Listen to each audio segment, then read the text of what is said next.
Hello and welcome to the day ahead. It is Wednesday, June the 22nd. I'm Andrew Gagan. So the action in equities overnight. European share markets rose for a third straight session, while the major US indices jumped in trade as investors took advantage of cheap mega-cap growth and energy stocks, following last week's mass sell-off amid fears of a global economic slowdown. The S&P 500, Nasdaq and Dow all up over 2% as investors now turn to Fed Chair Jerome Powell's testimony tonight. Stocks specifically, Apple, Tesla and Microsoft all posted solid gains. Kellogg shares rose on news it plans to split into three separate companies amid plans to overhaul and simplify its structure. And Spirit Airways shares jumped. That's after JetBlue sweetened its takeover bid to $33.50 a share. JetBlue's original offer was rejected, with Spirit's board noting the company's refusal to abandon its alliance with American Airlines. Spirit also considering a proposal from rival airline Frontier Airlines. Well, taking a look at the data out overnight, and US existing home sales fell to a two-year low in May, down 3.4% as prices reached a record high and mortgage rates increased, making homes less affordable.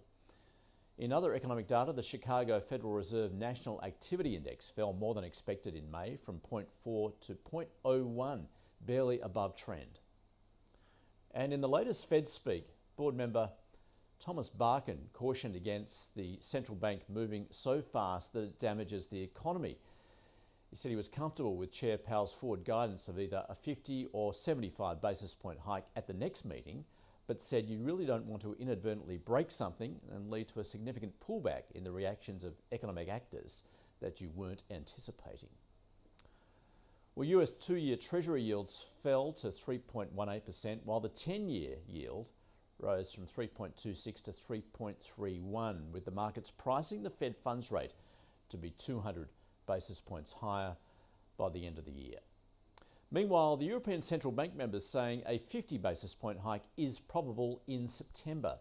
And in the UK, Bank of England Chief Economist Hugh Pill resolved that the bank will hike more aggressively to quell second round inflation effects.